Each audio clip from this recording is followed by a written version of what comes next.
അങ്ങനെ കാത്തുകാത്തിരുന്ന നിലമ്പൂർ അംഗം നാളെയാണ്. നേർക്കുനേർ കൊമ്പ് കോർത്ത പ്രചാരണങ്ങൾക്കൊടുവിൽ നിലമ്പൂരിലെ വോട്ടർമാർ നാളെ വിധിയെഴുതും. 2026 മഹാപോരാട്ടത്തിന്റെ സെമി ഫൈനൽ എന്ന് വിശേഷിപ്പിക്കപ്പെട്ട പോരാട്ടത്തിൽ അവസാന ചിരി ആരുടേതാകും?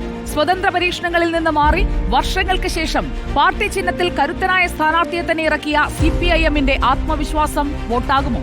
നിലമ്പൂർ അടക്കിവാണ ആര്യാടൻ മുഹമ്മദിന്റെ പാരമ്പര്യവും ഭരണവിരുദ്ധ വികാരമെന്ന UDF പ്രചാരണവും വോട്ടാക്കാൻ ആര്യാടൻ ഷൗക്കത്തിന് കഴിയുമോ? ഒറ്റയ്ക്ക് വഴിവെട്ടിയ അൻവർ അത്ഭുതമാകുമോ?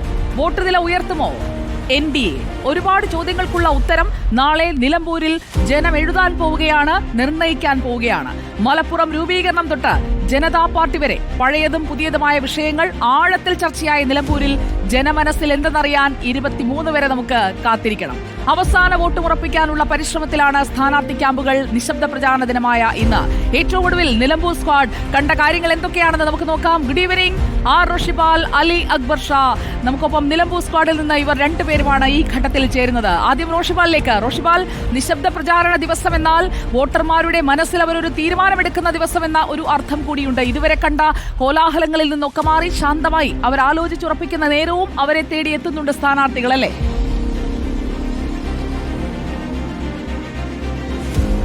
സുജാ പാർവതി, അങ്ങനെ തന്നെ കഴിഞ്ഞ 3 ആഴ്ചക്കാലം നിലമ്പൂരിനെ ഇളക്കിമറിച്ച പ്രചാരണമായിരുന്നു. അത് ആവേശമായത് അവസാന ഘട്ടമാണ്.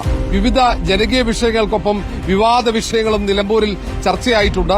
നേതാക്കളൊക്കെ മടങ്ങി. ഇപ്പോൾ സ്ഥാനാർത്ഥികൾ, അവരെ പ്രാദേശിക പ്രവർത്തകരുമാണ് നിശബ്ദ പ്രചാരണത്തിന്റെ ഭാഗമായി വീട് സന്ദർശിച്ച് അവസാന വട്ടം വോട്ടുറപ്പിക്കാനുള്ള ശ്രമം നടത്തുന്നത്. സ്ഥാനാർത്ഥികൾ എല്ലാവരും, അത് UDF സ്ഥാനാർത്ഥി ആര്യാടൻ ഷൗക്കത്തും LDF സ്ഥാനാർത്ഥി M. സ്വരാജും സ്വതന്ത്ര സ്ഥാനാർത്ഥിയായ PV അൻവറും NDA സ്ഥാനാർത്ഥി മോഹൻ ജോർജും ഒക്കെ ജനങ്ങൾക്കിടയിലാണ്, വോട്ടർമാർക്കിടയിലാണ്.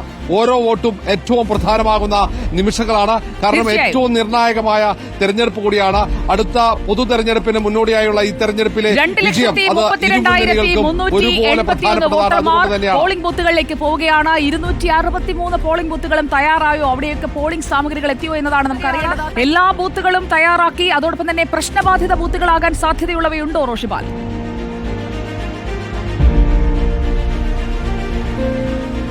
സുജയ പാർവതി, രാവിലെ തന്നെ അതിന്റെ മുന്നൊരുക്കങ്ങൾ നടന്നതാണ്. ഒന്ന്, ഈ നിലമ്പൂർ മണ്ഡലത്തിൽ തെരഞ്ഞെടുപ്പ് പ്രചാരണ ഘട്ടങ്ങളിലൊന്നും സംഘർഷമുണ്ടായിരുന്നില്ല എന്നതാണ് ഏറ്റവും ആശ്വാസകരം. അത് തെരഞ്ഞെടുപ്പ് കമ്മീഷനെ സംബന്ധിച്ചിടത്തോളം, ഒപ്പം പോലീസിനെ സംബന്ധിച്ചിടത്തോളം. സാധാരണ ഉപതെരഞ്ഞെടുപ്പാകുമ്പോൾ വാശിയേറിയ പ്രചാരണം നടക്കും. ആശയ സംവാദത്തിനൊപ്പം അത് കായികമായ ഒരു തർക്കത്തിലേക്ക് എത്തുന്നത് പതിവാണ്. പക്ഷേ നിലമ്പൂരിൽ അങ്ങനെ ഉണ്ടായിരുന്നില്ല. നിലമ്പൂരിലെ ജനങ്ങൾ അവർ സംയമനം പാലിച്ച് കൃത്യമായ രാഷ്ട്രീയ പ്രചരണം, ആശയ സംവാദത്തിലേക്ക് കാര്യങ്ങൾ ഒതുക്കിയായിരുന്നു. 3 ആഴ്ചക്കാലം വളരെ ആശ്വാസകരമായ കാര്യങ്ങളാണ് നിലമ്പൂരിനെ സംബന്ധിച്ചിടത്തോളം നടന്നത്. അത്ര സംഘർഷബാധിത മേഖലകൾ ഇല്ല. എന്നാൽ പോലും കേന്ദ്ര സേനയടക്കം സുരക്ഷ ഒരുക്കുന്നുണ്ട്. അതിനൊപ്പം തന്നെ ഇന്ന് പോളിംഗ് സാമഗ്രികളൊക്കെ വിതരണം ചെയ്തു. നിലമ്പൂരിന്റെ ഭൂമിശാസ്ത്രം നമുക്കറിയാം. ഉയർന്ന മേഖലകൾ, വനമേഖലകളുണ്ട്. ചിലയിടങ്ങളിലേക്ക് ഇപ്പോൾ ഉന്നതികളിലേക്കൊക്കെ കായൽ കടന്ന്, അവിടെ ഇപ്പോഴും പാലം പണി പൂർത്തിയാകാത്ത മേഖലയുണ്ട്. അവിടേക്കൊക്കെ കായൽ കടന്ന പോളിംഗ് സാമഗ്രികൾ, അങ്ങനെയുള്ള പല മേഖലകളുമുണ്ട്. അവിടെയൊക്കെ നേരത്തെ തന്നെ എത്തിക്കണം. അങ്ങനെ ചില ബുദ്ധിമുട്ടുകൾ. നമ്മൾ ഏറ്റവും ഒടുവിൽ ഉപതെരഞ്ഞെടുപ്പ് നടന്ന പാലക്കാട് പോലെയായിരുന്നില്ല. പാലക്കാട് കുറച്ചുകൂടി എളുപ്പമായിരുന്നു. ഒറ്റ ഓട്ടത്തിന് കറങ്ങി വരാൻ പറ്റുന്ന ഒരു ഭൂമിശാസ്ത്രമായിരുന്നു. പക്ഷേ നിലമ്പൂർ അങ്ങനെയല്ല.